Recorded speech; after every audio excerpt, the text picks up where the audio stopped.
Hello. Okay, we've got some new Resident Evil stuff to look at today. It was Gamescom last night, so there was a new Resident Evil trailer. I stayed up, watched it for 3.5 minutes of new Resident Evil footage. I'm gonna watch it again and just react to it, see if I can pick out anything else.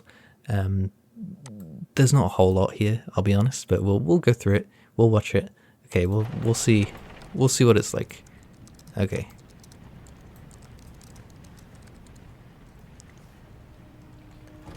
Clicking, typing. Anne, come on. You have been on that thing all day. She's addicted to her laptop. Hang on, let me turn the subtitles on. Get some sleep, eh? I'm almost done, just a sec. Oh no, they're auto-generated subtitles. Mom, phone. Mom. Pick up the phone, you lazy git. Hello? Miss Ashcroft? Yes. Ashcraft. The new game from Mojang. Who was it? Dunno. They asked for Miss Ashcroft and then they hung up on me. Rude. What the? They're coming. When you have a power cut, do your lights also make an eerie sound? Mom, They don't what's going usually on? for me, but Hurry. it's just a thing in Wait, scary who's games, I coming? suppose. What's wrong? We need to keep our voices down. This is ridiculous. Come on. So I don't know who Grace's mother is, but I'm pretty sure she was in another Resident Evil Tell me what's going game on. or something, one of the spin-offs. They're in a hotel.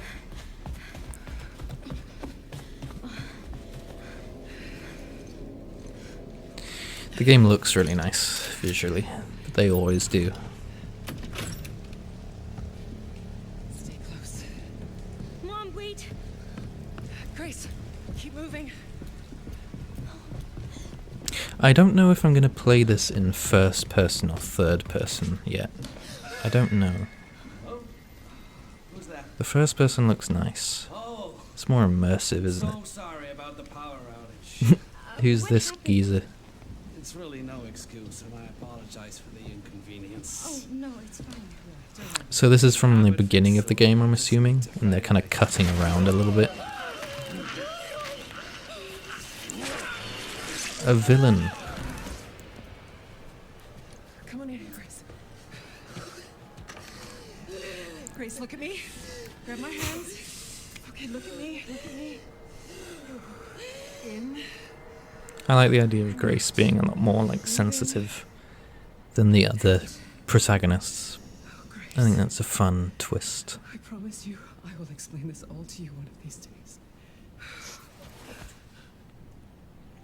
So I'm assuming there was some more gameplay that we obviously didn't see. There's a cat on the wall. Please know that you are my hope. Never forget that. What are you talking about? Just. I love you. So Grace is important somehow.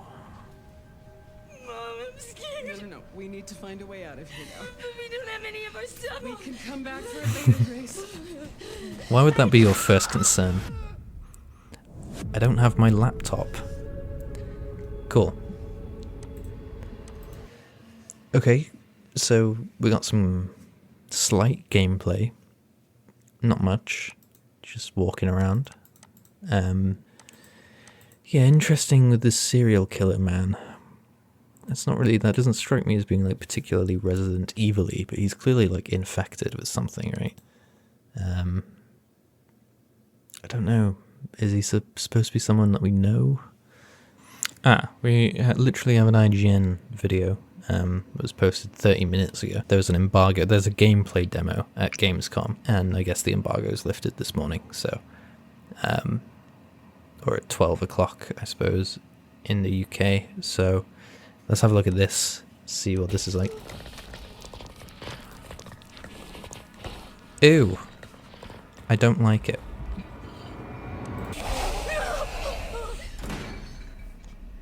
Creepy. Ooh. Since 2017's Resident Evil 7, a regular staple of Capcom's horror series has been the inclusion of an enemy that stalks you. Jack Baker burst through a wall and into our hearts, the world Stalker fell in enemies. love with Mr. X, and Lady Dimitrescu provoked her own kind of online adoration. Resident Evil Requiem appears to be keeping up this tradition, with its own take on the hulking, relentless pursuer. And so far, from my small 20-minute sample at Gamescom look at this. 2025, it feels like Capcom has created yeah, a new yeah. lumbering foe that more than lives up to the mantle of a Resident Evil stalker. Dear. I like the look of that thing quite a lot.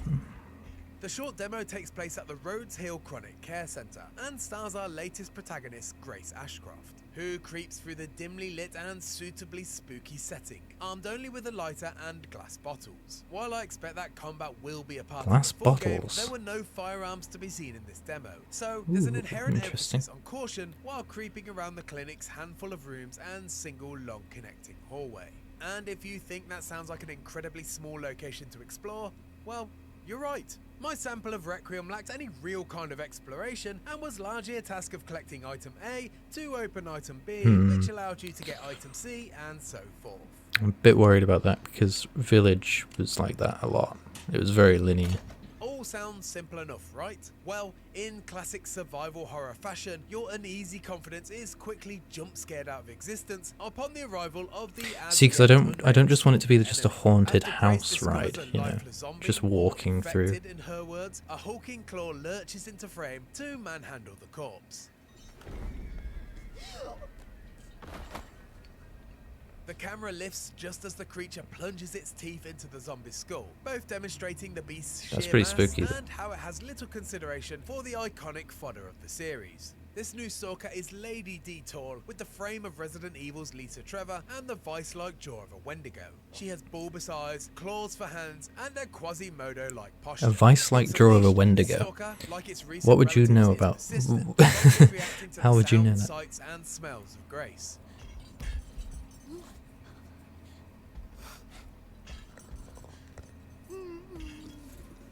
And like her xenomorph stalker cousin from Alien Isolation, this monstrosity can, and will, travel above you through the ceiling space, dropping down as man. quickly as it can scarper up. Basically, That's cool. she's relentless and can easily outmaneuver you.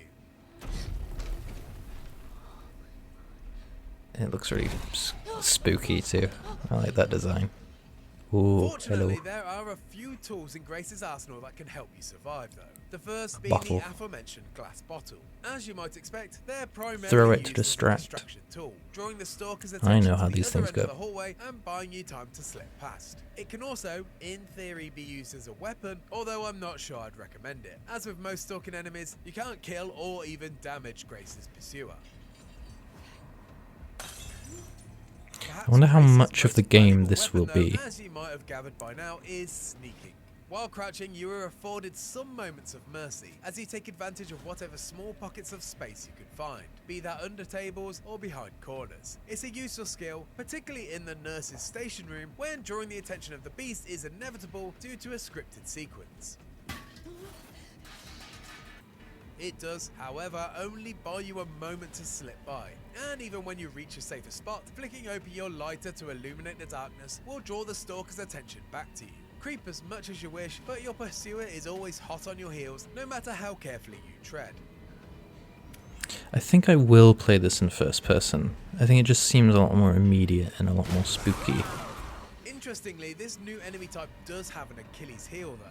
Light, or more specifically, the bright white light of a room's ceiling. And not being able to Shining see away around from the you if light you're at like Grace's walking hand forward appear as to well. make any difference. When chasing Grace into a well-lit room, the monster's skin visibly burns, causing her to scream and then retreat. Not only does this put some of the power back into your hands, but it's also a nice interpretation of the rules of Resident Evil's safe rooms. If Yeah, I was you've gonna ever say, seen Mr. that's X's interesting. bizarre backpedaling when confronted with a safe room, you'll know this changes as well. Yeah, Adding that's so some silly. well overdue logic to the classic gameplay trope that magically blocks a stalker from entering your safe haven. Yeah, that's good. That's a He was so While there was goofy. neither much space nor opportunity to explore, thanks to the small environment and constant presence of a terrifying stalker, what little exploring I did do felt, perhaps to no surprise, very familiar. Like Resident Evil 7, Village, and the series in general, you're managing inventory slots, examining items, an finding ink strange ribbon? keys to unlock strange doors. Hang on. Familiar. Like Oh, an Resident empty Evil 7, ink ribbon. Village, An empty ink ribbon tin. It serves no use. Oh. I thought it was going to be incorporating like limited saves again and or the series something. in general, you're managing be cool. inventory slots, examining items, finding strange keys to unlock strange doors, and fitting fuses into circuit breakers. It's all very traditional, and fans of the series will feel completely at home. The first-person perspective of the more recent mainline games also remains, and at the suggestion of both the developer and myself, it's the optimal way to play a horror sequence like this one. However, following in line with the upgrade Capcom provided Resident Evil Village, you can also play Resident Evil Requiem from the classic third-person perspective. Your choice of camera can be changed on the fly in the menu anytime you wish, allowing you to freely switch and create a different kind of atmosphere. It's an interesting choice for a non- Wonder if we can gain anything from just having a scan of the options here. Probably not. Controls, camera, HUD, graphics, audio, language, network, movement type. Yeah, aim assist. Well, we know there's going to be shooting. I guess that's not particularly surprising. Wait, what was that?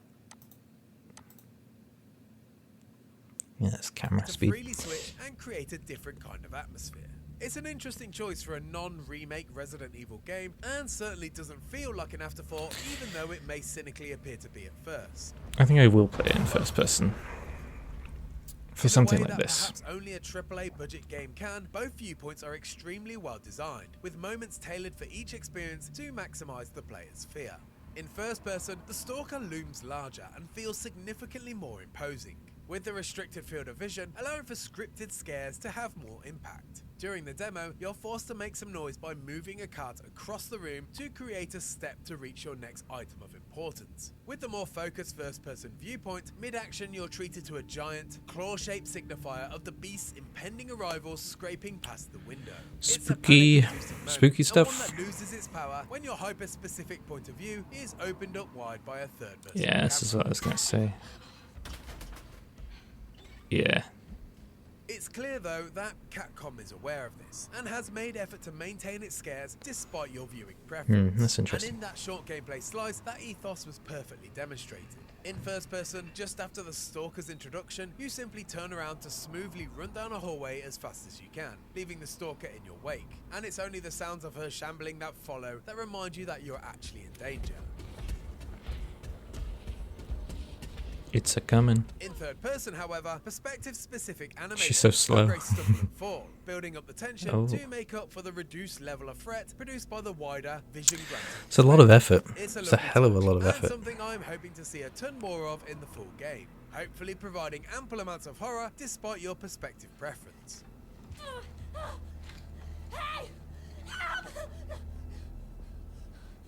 My short playtime was such a small sample size of Resident Evil Requiem that it's very hard at this early stage to know whether ninth entry in the mainline series will fit in comparison to its predecessors. And that's assuming that this scenario in the demo will even feature in the full game at all. There's a distinct possibility of this just being a bespoke demo, something that Capcom has prior experience in with Resident Evil 7's beginning hour. But even if this is just a I total think this example, seems it's like very hard to not be excited for what horrors part of the Resident game. Evil Requiem 'Cause it was has in the store for trailer, us wasn't when it? All of this stuff. unstoppable beast arrives in 2026. It'd be weird to advertise it and not have it in the game.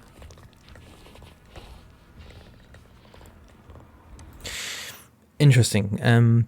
I like the look of that a lot, but having said that, like what he just said, and like a lot of the original trailer was footage from this section, clearly.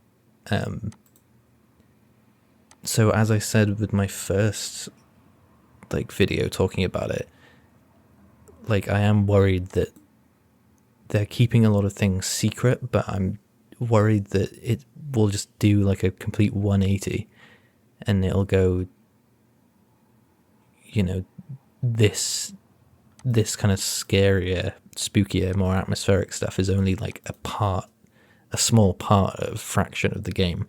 And then you're going to switch characters and play as Leon or something, and it's going to be kind of standard Resident Evil shooting zombies stuff, which, you know, that's still a concern to me. You know, like, you'd hope that this is representative of the entire game,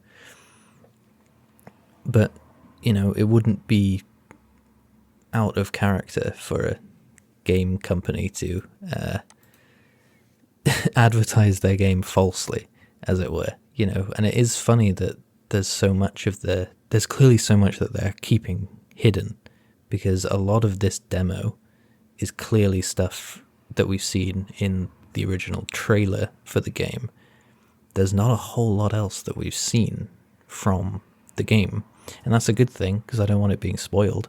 But that does worry me about, like, is what we've not seen going to match up to this, or is it going to be different? You know, is it going to be, you know, because apparently, according to rumors and stuff, it's going to be like Leon is going to be the second playable protagonist.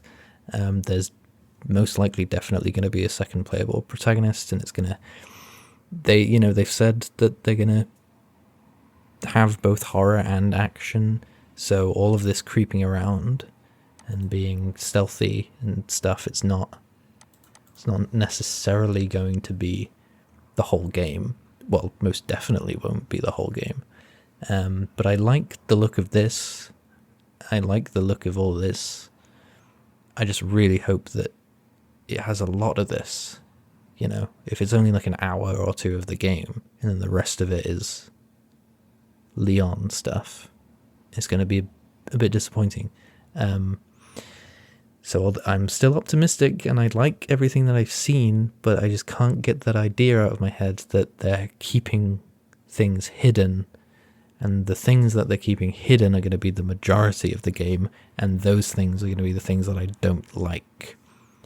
But you'd hope that because they're pushing this so much that they want people to imagine this is what the game is going to be like.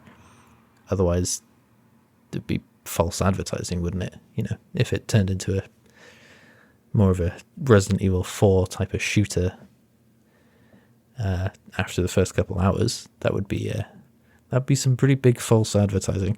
But we'll have to wait and see, I guess. I think they're doing something in October, Capcom. I'm sure they will release a demo to the public somewhat soon, because they have done that before with Resident Evil games. I wonder if it'll be this demo or if it'll be a different demo. It would be interesting if this is just a bespoke demo, though, that isn't to do with the story. I don't think that is the case, though, because, as I said, we saw it a lot in the original trailer, and it would be weird to advertise your game around something that isn't even in the final game. But yeah, all of this work is not going to go to waste. I do like this creature, though. It's cool. Yeah, no, there's a lot about this that I really like. I just hope that it is actually representative of the final game. Yep, some good promise there. Some good promise. Anyway, are you looking forward to Resident Evil Requiem? Give me a like and hit that like button. Boy, okay, I'm done.